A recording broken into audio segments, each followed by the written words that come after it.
Rachel Notley's NDP hid a communications staffer's prostitution scandal to better their elections chances, and they hit it twice.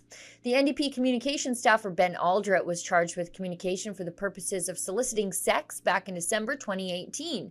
The charge quietly went away in an alternative measures deal in May 2019, just 1 month after the April 2019 general election, which Jason Kenney's United Conservative Party won in a landslide. Now, Rebel News reached out to the NDP and Aldrett for comment and clarification, but neither responded before the blockbuster story written by Alex Dollywall, which included court documents, went live.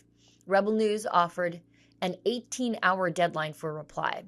At the time of the arrest, Aldrett worked as an associate chief of staff to then Health Minister Sarah Hoffman. Prior to that, his tenure with the Alberta NDP included stints as special advisor to then Premier Rachel Notley and then Infrastructure Minister Sandra Jansen, both avowed feminists. Now, according to sources, Aldrett was placed on leave after his charge, but returned in an increased role sometime after the resolution of the charge. Aldrett was quoted in multiple mainstream media articles as an NDP caucus spokesperson in April 2021 and director of communications the following year, a promotion. Aldrett has since worked freelance in communications and organization, according to his LinkedIn profile. Aldrett makes his social justice feminist ideology evident in his bio on X, formerly Twitter, offering up his preferred pronouns, calling himself a parent of a child rather than the father of a son or daughter, and a spouse rather than a husband.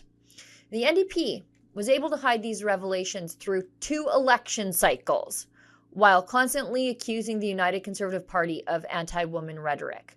But as is so often the case with progressives, the call was coming from inside the House. The NDP promoted and covered for a man charged with exploiting a vulnerable woman, commodifying a woman's body for the purposes of his own pleasure. Aldrett posted about his political adversaries not caring about racialized women, while women engaged in the sex trade are largely racialized. And in turn, the NDP alienated women within their own caucus, according to sources Rebel News spoke to. Will the mainstream media cover this scandal? Or will they stick to their mantra of, if it's not a Tory, it's not a story? For Rebel News, I'm Sheila Reid. To see more stories just like this and to pitch in to cover our independent Alberta journalism, please go to albertalegislaturereports.com.